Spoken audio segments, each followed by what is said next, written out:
The lion is back and he roars again. He's like a flaring fire. Make way for roaring ruler.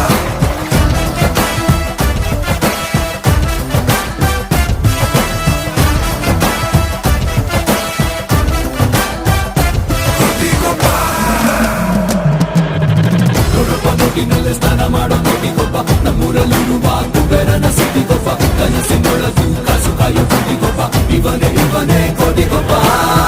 ಇವನೆದ್ದರೆ ಯಾರು ಹೊಣೆ, ಪರಶಿವನಿಗೂ ಜಾಗರಣೆ. ಅನಿಸಿದ್ದು ಮಾಡೋ ತನಕ ನಿದ್ದೆ ಮಾಡೋದಿಲ್ಲ, ಹಠ ಮಾಡೋ ಸಾಮ್ರಾಟನು. ಜನ ಅನ್ನೋ ಹಣ ಇವನಿಗೆ ಸುಪ್ರಭಾತ